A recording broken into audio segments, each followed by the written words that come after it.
There isn't an agony worse than the poignant anguish delivered by hunger. It's not a pain one can adapt to. Rather, it acts as an ever-repeating beacon, constantly emphasizing a yearning for even the slightest bit of sustenance. The pain starts with a rumble in the pit of your gut, before creeping throughout every fiber of your being, then settling its treacherous grasp into every wrinkle of your mind. Starvation begins as an annoyance, a pesky obstacle always diverting rational thoughts. Once famine takes your mind, it cultivates a darkness ready to sacrifice your humanity, a desire to satiate the primitive impulse.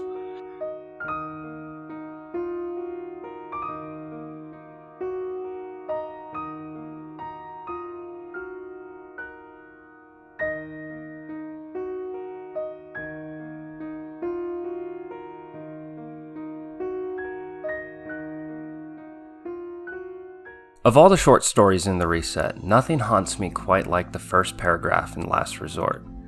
In most apocalyptic tales, hunger and starvation are presented as just another fact of life, a new standard to the status quo brought forth by the end of the civilized world.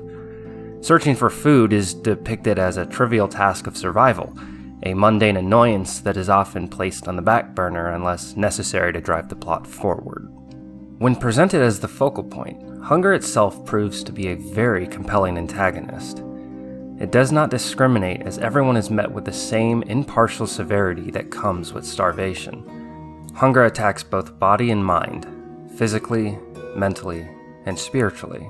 As the creeping sensation pressures those afflicted, the insatiable craving for even the slightest bit of sustenance ushers forth a primal and insidious need to feed. The only escape from this anguish is to satiate the yearning, to quell the maddening screams for even the tiniest morsel, nourishment to fuel the fires of life.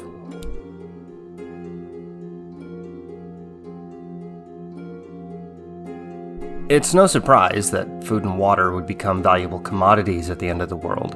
Odds are that most of you watching or listening to this will have come from backgrounds or places in the world where access to both food and water is relatively reasonable. Once shit hits the fan and society collapses, the industry and logistics that have provided such an abundance will be a thing of the past. What food remains will quickly be looted off store shelves, scavenged from private residences, and stolen from weakly held hands. Food means survival, and once the apocalypse is upon us, survival becomes the only law of the land. Hello, I am author Zachary Montgomery, better known online as Mace Valor. If this is your first time seeing me, thank you for both your time and consideration. I've always wondered what I would do with my YouTube channel. Not just a creatively uninspired what will I do, but a deep, honest self-introspection to my presence on this platform. What will I do as a content creator? Writing has always been a passion of mine, but that isn't limited to it being a hobby I enjoy. Rather, the creative outlet of the written word has been therapeutic in ways I can hardly describe. So, my plan moving forward is to do what I love, what brings me joy, and what I do best: write. Specifically, writing video essays about genres I write books about, dystopian and post-apocalyptic. So if you're new here, thank you for being a part of the ride, as this deep dive into post-apocalyptic hunger marks my first attempt at making a video essay. And I would like to just give a quick spoiler alert for the following: Snowpiercer, The Walking Dead, Death's End, Frostpunk, of course, Last Resort, and for those few out there that are unaware, the tragedy of the Donner Party. This essay wouldn't be possible without the existence of my newest novel, The Reset. Taking place before my first book, Shelter, The Reset consists of several short stories following the experiences of people as they adapt to a now ruined world, post-global economic collapse. From a father-son road trip gone wrong to a misfit gang of disgruntled veterans ticking off items on their bucket list of once illegal adventures, The Reset aims at deep world building through the eyes of survivors as they piece together their personal struggles in a forever altered reality. The book is available on Amazon in both physical copies and ebook. You can also read both books for free through Kindle Unlimited. And if you want to listen to an audio version of The Reset, it is available now in its entirety.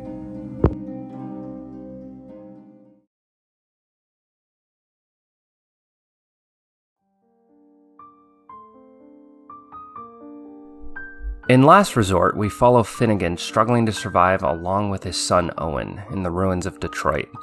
Quickly following the global economic collapse in the event known as the Reset, the city was swiftly overwhelmed with violence and chaos.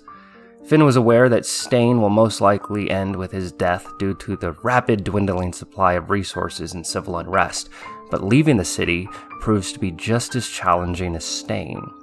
The logistics involved in supplying the city with goods and services have ceased, resulting in the depletion of all fuel sources. Leaving Detroit by way of motor vehicle has become an impossible task. More so, leaving on foot is slow and taxing on the body, not to mention the exposure he and his son would face wandering the open streets of the city.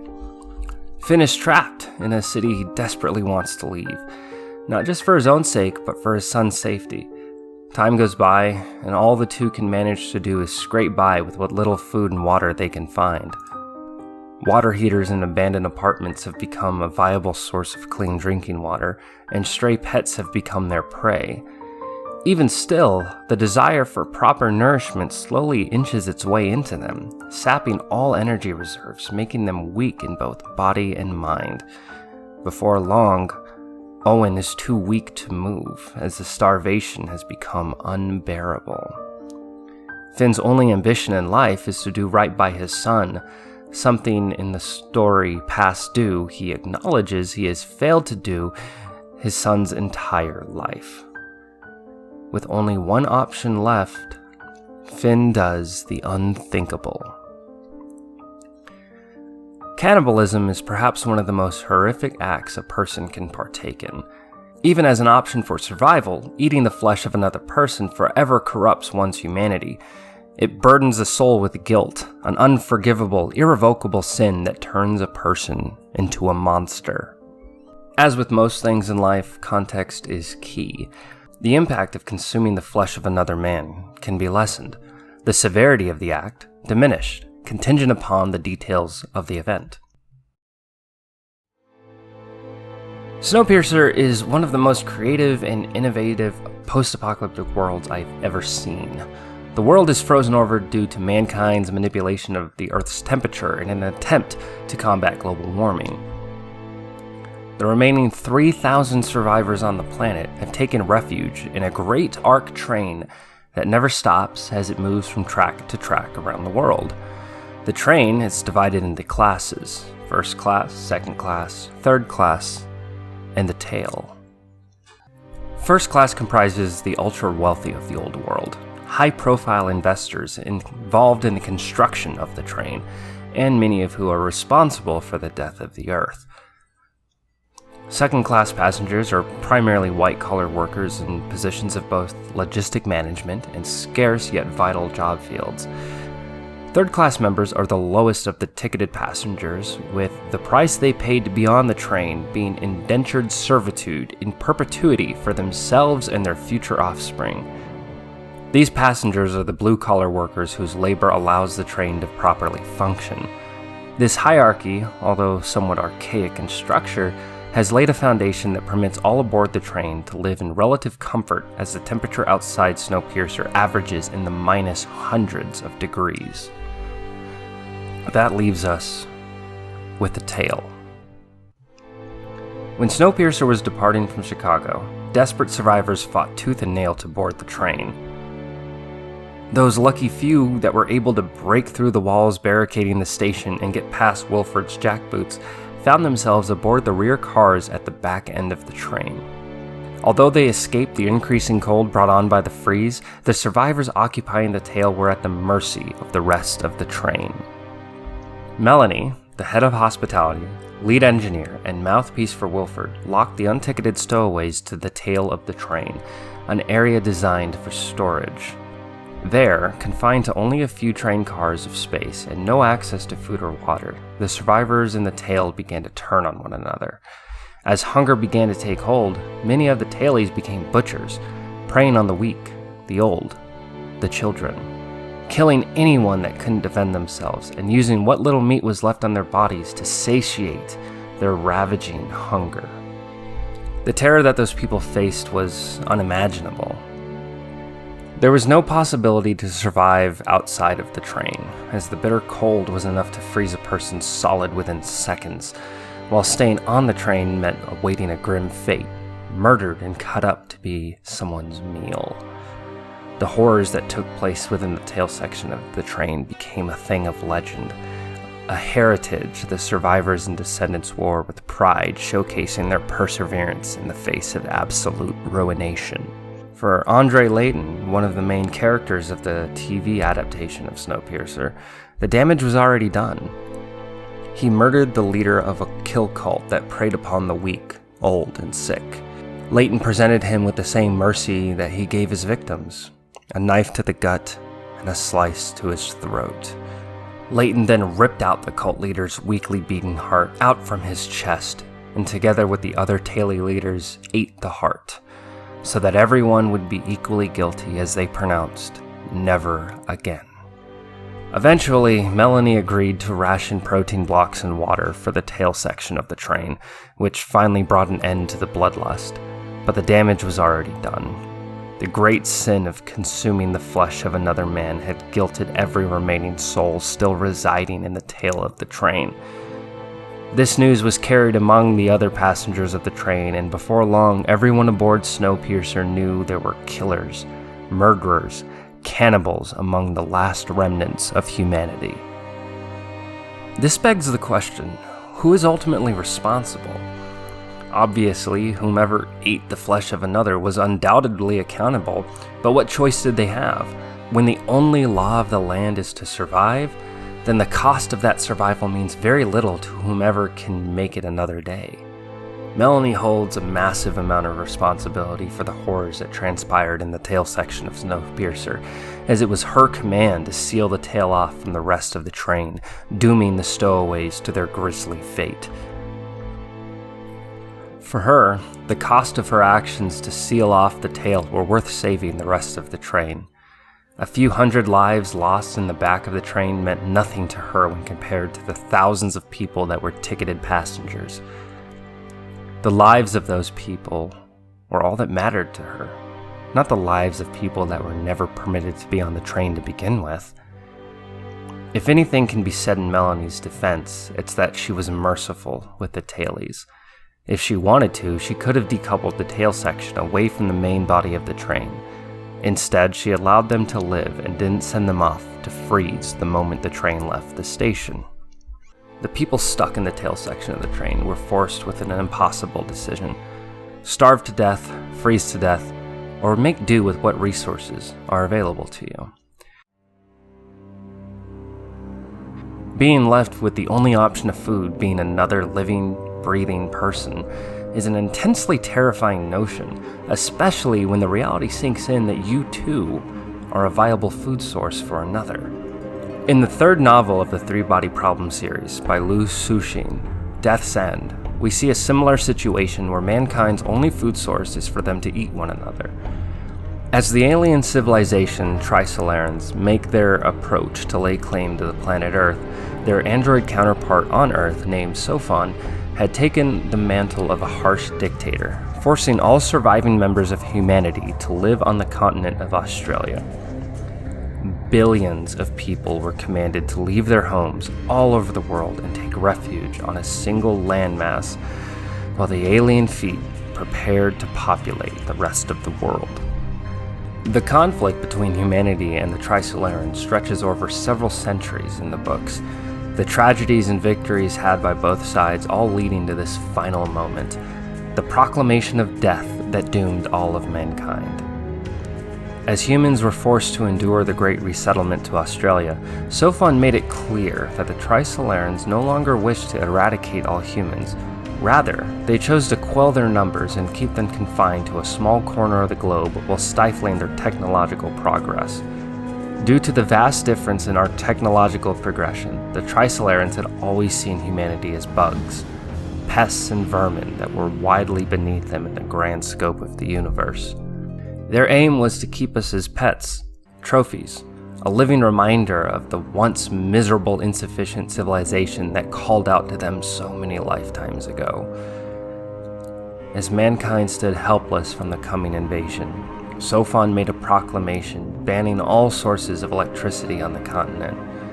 To provide food for billions of people, mankind had developed massive industrial farms that grew highly efficient genetically modified food, which just so happened to use a tremendous amount of electricity to grow and maintain. During the Great Resettlement, these agricultural factories had been moved to Australia. Without any access to electricity, the crops would quickly die, and so too would fade access to an adequate food source to feed the remaining 4 billion people stranded on the continent. During the Great Resettlement, these agricultural factories had been moved to Australia. Without any access to electricity, the crops would quickly die, and so too would fade access to an adequate food source to feed the remaining 4 billion people stranded on the continent. The remaining food stores would only last the population for a month. "I don't understand your reaction," Sophon said to the man who had yelled genocide. Her confusion appeared genuine. "What about food? Where are we going to get food?"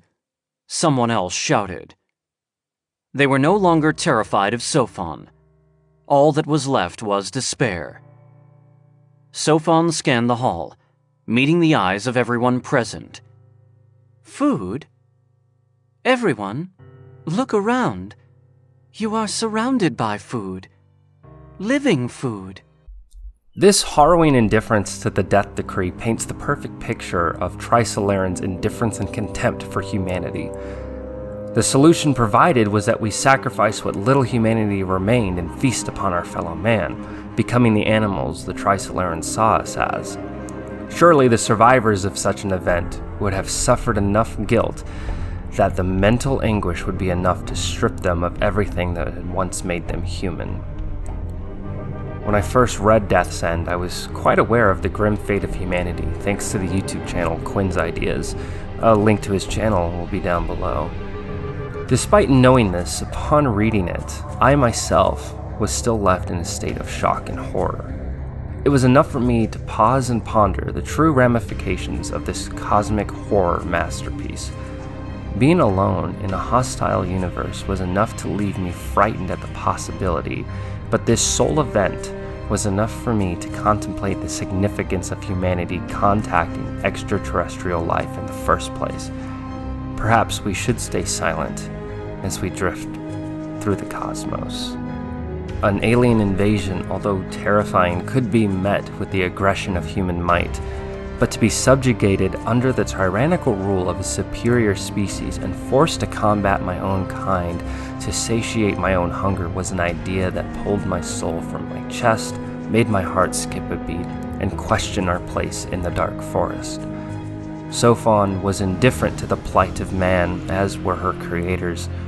Humans were insignificant, curious bugs that warranted such a cruel extermination in their eyes. Nothing more, and always lesser. When writing my own stories, I try to stay away from cliches and tropes, but over time I have come to the realization that used sparingly and with the right dash of originality, tropes and cliches can be hallmarks of a great story. They are a defining mark that properly indicates a given genre, allowing the reader to prepare themselves mentally for what is to come. When faced with the end of the world, sooner or later someone, somewhere, will contemplate devouring the remains of their recently perished best friend, their traveling companion, or perhaps become a hunter stalking wary strangers. The Walking Dead is no stranger to the notion of cannibalism, as the dead have arisen to seek the flesh of the living. Dead humans hunting living ones, a tale as old as time in apocalyptic fiction. Despite the world being overrun with the living dead, the greatest antagonists the characters of the show and graphic novel series face are other humans. Mankind proves to be the greatest foe when options and resources become limited, and so comes the most daunting quote from the series. "You're the butcher, or you're the cattle." Terminus claimed to be a bastion for survivors willing and capable of making the long, arduous trek along the railroads leading to the settlement. Posted all along the tracks were signs with the welcoming tagline of Sanctuary for all, community for all. Those who arrive survive. This beacon of salvation, this calling of assistance, is nothing more than a siren's call to the abyss, a song that preys upon desperate ears, leading all who follow it to their demise. The butcher herding the cattle to slaughter. Upon arrival, the survivors living at Terminus introduced themselves with the newly arrived strangers with food and water, while requesting they disarm themselves in exchange for being accepted into the fold. Once the stragglers are presented to no longer be a threat, the Terminites raise weapons of their own and force them into empty train cars where they are locked away until it is time to harvest. Those living at Terminus weren't always cannibals. Once, long ago, they did indeed desire to aid other travelers, understanding that they all face the same doomed world. By helping one another, they wished to cultivate a thriving community until they were overrun, outgunned, and tortured by malicious visitors. By fighting back and claiming victory over their suppressors, their ethos was forever changed. You're the butcher. Or you're the cattle. In the new, cold, indifferent world, all that mattered was one man's supremacy over another. The only law of the land was survival, no matter the cost. For them, this was social evolution. Lure in unbeknownst travelers to their demise so their flesh could become meals. It wasn't personal, it was just a matter of survival. Either I eat you, or you eat me. Butcher versus cattle. Not long after their capture by the Terminites, Rick and his gang escaped and destroyed the settlement, cutting off the radio signal that brought people here in the first place. As they continue their search for a settlement of their own, Rick Grimes ensures to mark all Terminus signs as having no sanctuary, a truthful update to a deceptive calling. These examples of cannibalism pale in comparison to depictions of the act in the real world. After all, they are just stories, and although these tales might inflict emotion in us, the realization of their fictional nature desensitizes us to the heavy weight of the actuality of a real-world situation of being left with another human being as the only source of food. In the winter of 1846 to 1847, snowbound in the Sierra Nevada mountain range due to a heavy early snowfall, the Donner Reed party became stranded, stuck in the mountains until help arrived or the snow thawed. Most of us have heard this story before. A group of settlers traveling west gets stuck due to the weather making the terrain impassable and the environment inhospitable, and as their rations are depleted, they are left with a single option of survival: to eat their fallen traveling companions. Although accounts may vary, when you sit down and calculate the time they spent stranded, there was no way any of them could have survived unless they ate human flesh. Many of the survivors either refused to speak of the acts of cannibalism or would outright deny the claims. But the reality is that with no resources and the horrible weather, there could have only been one option left, one possibility for their survival. Although I find the act of cannibalism a vicious and heinous deed, for the members of the Donner Party I harbor no ill will, pass no judgment other than sympathy.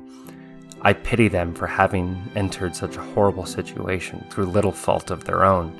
A person often left out of the tragedy of the Donner Reed Party was Lansford W. Hastings, author of The Immigrant's Guide to Oregon and California. In the book, Hastings advertised an alternative route that would shed many miles off the journey west. The only problem was that this route was untested. No one had attempted it before, so there was no proof that it was a safe way to make it to the California coast. While on the same note, there was no proof that it was dangerous. James Fraser Reed led the migration, opting to take on Hastings' proposed trail.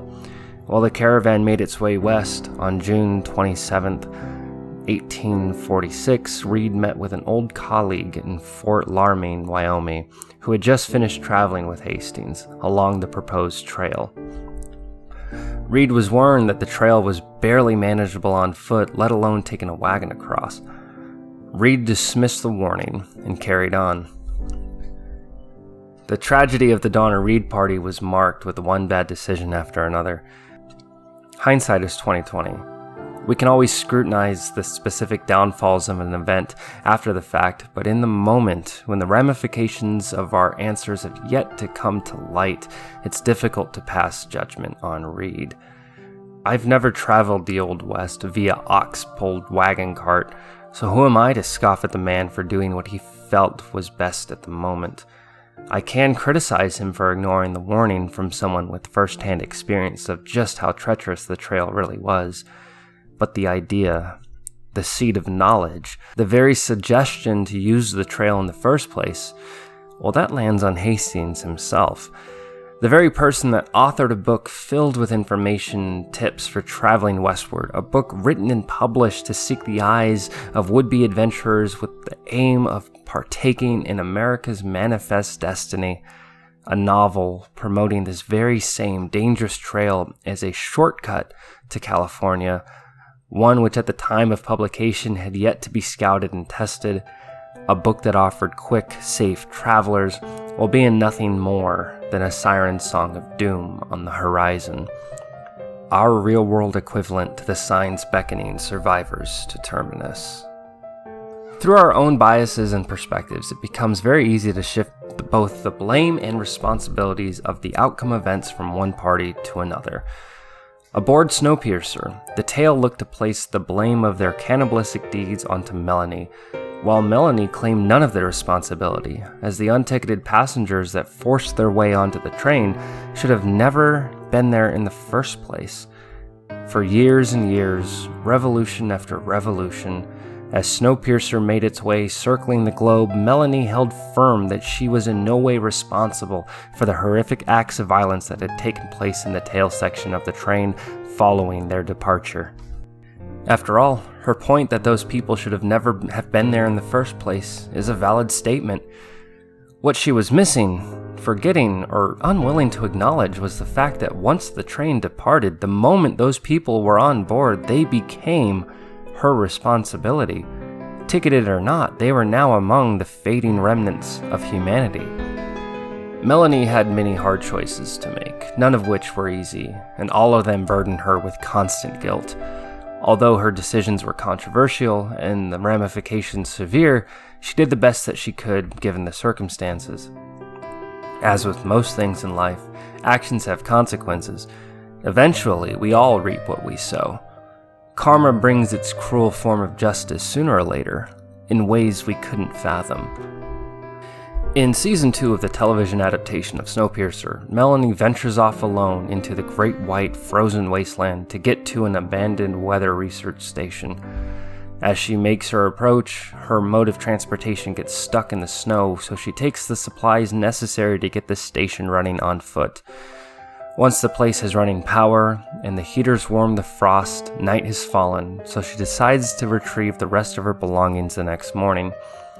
As she makes her way back to collect the rations she left behind, she discovers that an avalanche has buried her supplies, leaving them nowhere to be seen. She remains alone with no food source until Snowpiercer makes its return trip a month later. Panic sets in as she realizes the only food source she had is a single MRE and a few hard candies given to her by her love interest before she left the train. Of course, that would be the case if it were not for the human arm she discovered in a refrigerator. Long before Snowpiercer departed Chicago, a team of scientists had made camp in the facility, hoping to find somewhere on Earth that wasn't affected by the freeze. Over time, one of them had become sick, and rather than have him consume what little resources were left to be shared, the sick, dying man was put out of his misery. His arm was removed to be used as a source of food for the two remaining scientists, but after committing such a vile act, the female was overwhelmed with guilt and took her own life. Melanie learned that the two were husband and wife when she saw the desktop wallpaper of the couple, a picture taken during happier times, long before the world ended. As starvation sets in, Melanie starts to hallucinate, seeing and talking to people that are only there in her mind. the hunger encouraging her to partake in the act of cannibalism as a means to survive. She sees and speaks with Leighton, who gently twists the knife, reminding her of the horrors of what the tale endured. Wilfred's appearance is meant to have her consider taking her own life, reminding Melanie of her past deed of leaving both Wilfred and her daughter Alex behind as she stole the train. Melanie sacrificed her humanity for what she thought was the greater good, at all costs to not let the rest of humanity be led and controlled by the monster Joseph Wilfred. A sacrifice that made her leave her daughter behind. A sacrifice that brought her down the path of leadership when she made the decision to lock the stowaways in the tale. It's easy for us to pass judgment on others, sitting from our privileged outside positions, being able to fully dissect a situation after witnessing the aftermath. But what about when we are the ones making the hard calls, the ones making the decisions that will affect the lives and well-being of others? In the strategy city building game Frostpunk, you are tasked with building the last city on Earth. Much like in Snowpiercer, the world has entered an unforgivable ice age where fighting against the bitter cold is a constant battle. Every choice you make while building the city has consequences. You have the option to enact laws that your citizens must abide by, but that comes at the cost of their discontent. Your choices and whether or not you keep your promises will dictate if you remain in power or are exiled to fend off against the frozen hell alone. Early on in the game's development, one of the laws that could be enacted was the allowance of cannibalizing the dead. With food being such a scarce resource, it was a viable option in a pinch. Eventually, cannibalism was pulled from the law tree, but not the game entirely. Frostpunk is best seen for the story it offers through your gameplay choices, and the developers changed around the method of unlocking cannibalism in such a way that it better fit with story progression. Rather than a mechanic that can be unlocked with the press of a button, the player has to suffer through tremendous losses and pick up on news reports from its citizens to go down the path that leads to human stew and man-meat burgers. By making cannibalism an automated response from your citizens, rather than a decree from the town's mayor, the developers emphasize just how dire the option of cannibalism truly is. More often than not, most players will lose the game entirely before the option of cannibalism ever comes up, which showcases how the act of eating another person is the ultimate final option, only to even be considered long after hunger has manifested to the brutality of starvation. Last Resort ends with Finn watching a group of survivors roasting the remains of another person. It's been a long time since he and his son had anything to eat. The city has become ransacked and barren of all other sources of food. Consuming the flesh of another has become Finnegan's last resort. He is able to sneak some scraps of the charred remains and offers it to Owen, who is left motionless, all energy sapped away from his shriveled body. Owen rejects the offering, wishing to die in peace with his humanity intact. His father's last resort was just another action that let him down. Owen didn't care about his own survival if it meant sacrificing his humanity. Eating another person, even if his father just collected scraps and leftovers, was something he was unwilling to do. We briefly see Finn again, a year later when he crossed paths with Andrew in Shelter. Finn's final option of survival and his son's refusal had stuck with him all that time. He acknowledges his shortcomings as a person and as a father, while trying to make right by Andrew during their short interaction. As the author I know, and the readers of Shelter know as well, there is no coming back from something like that. Contextualize cannibalism as a final means for survival doesn't make someone a monster. Of all the examples shown in this video, without a question of a doubt, the survivors of Terminus can properly be labeled as monsters. Their survival was predicated on the suffering of others. They weren't forced into a bad situation with no other option. They chose to prey upon the weak, the weary, and the hungry. With false promises of hope and salvation, they lured victims to their demise. The situation doesn't strip one of their humanity, but the choice. I'm in love with pondering the possibilities of the end of the world. Some topics are gruesome and unsettling, which is why I walk away from apocalyptic tales thankful that my own reality isn't as grim. It's not so much that I want the world to end, rather that I relish the time pondering the possibility of a world truly reset, contemplating the different scenarios that might cause such a catastrophe, and exploring the tenacity and resolve of mankind in the wake of such an adversary.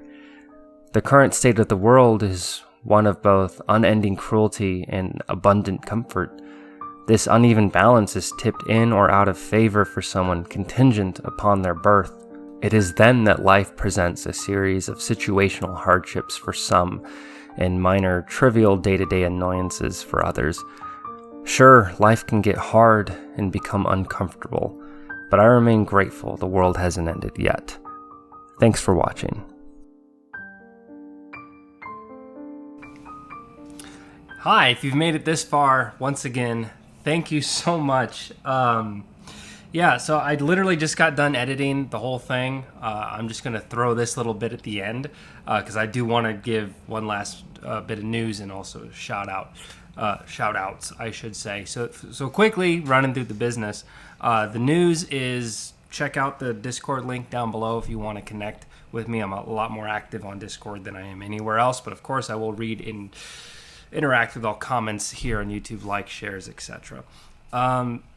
First, shout-outs I want to give thanks to. It's a major drives of inspiration from better writers than myself. Of course, Noah Caldwell Gervais. Just everything that he writes is just gold. Quinn's ideas, definitely, hands down. I've watched tons of his videos over and over and over and over again. Like, just amazing good stuff. Of course, Jacob Geller. Everything that all of his videos are just gold. I mean, I can go on. Nerdwriter 1, been watching him for years as well. Fantastic stuff. So links to all these other YouTubers that also do really thoughtful, thought-provoking, in-depth video essays as well. Links will be down there. And I also want to give a shout out to the people that kind of made this and my other works possible, also including Shelter here as well. So if you want to check these out, links down below. And I'm really tired, but I do want to shout out the people that kind of have been there for me, have supported me, and kind of helped propel me to kind of where I am today, and I appreciate it a lot. So in the vein of the end credits that Noah Caldwell Gervais gives, and it's funny because in my first book, Shelter, there's a huge... Noah inspires me so much. Like, every video, every written word that he does is just amazing. I love it so much. I mean, he's such a wonderful writer. So he's got a big Easter egg in here. If you know of Noah Caldwell Gervais and you read Shelter, you'll pick up on it, of course. But anyway, before I pad out the runtime too long, because this was very long. This was probably, out of every YouTube video I've ever made, the one I put the most effort and energy into. And after editing the whole thing, I still see tons of room for improvement, but take it one step at a time, and I will learn from my previous mistakes. I will take constructive criticism, and I'll improve things moving forward. That's kind of where I'm at with it. So yeah, I'm not going to lose any more sleep over this. I do like it where it's at, so hopefully you guys do as well. So, throwing in the thank you page of the reset, I want to give it, and also foibles in 1 hour photo. If you guys have made it this far, thank you guys so much. You guys are amazing. Thank you so much for just supporting me and encouraging me and just being dope friends as well. So those wonderful badass individuals, Mr. Doggo Dude, Leoski 59829, Little Miko, hashtag Drunk Shuckle 2024, Jacob Poole, Danielle Jimmo, Jeffrey Pasito. What's up? He's another author. Where's his book? Yeah, Jeffrey Pasito, right here. Here's his book, and the wars went off without him. Check it out. I'll even throw a link to his book as well as a buddy of mine. Let's see. Jade, if you've watched it this far, Thank you so much. You are definitely one of the ones that just it's just so nice to have people like you in my life. Like, you're so supportive and definitely one of my biggest fans. Frackin' Froggy, I don't think she'll ever sit through this entire thing, but if she does, hey, you're badass as fuck. Thank you for being alive and just a wonderful human being. Sean Nutting, Lyra Asher, Angry Wargamer, Brett Angelbert, and Trey McCarthy. Those are some basic. I didn't do it entirely in the vein of Noah Caldwell Gervais because he kind of just spits it out. Thank you so much, and then roll credits, or that is the credits. I don't know. It's my first time doing this, and I'm kind of excited to see where it goes. What other kind of what? So I'll leave it with this. What aspects of the post-apocalyptic world's fiction do you guys want to hear me write about? I've got a couple ideas in my head, but I haven't firmly submitted myself with anything. But I guess we'll see. I'll put this first one out, see how it does, gauge some feedback, and then go to another one. The cool thing is it's I'm sure that these will pump out a little bit quicker. I mean, obviously they're going to take some time because they take quite a while to write, think out, and do all the creative nonsense. But out of everything, it was the audio recording and the video editing. Those two took the longest. So, yeah. Anyway, as always, and I've been doing this part for years, so why stop now? I'm your oh so glorious and beloved Mace Valor, signing off.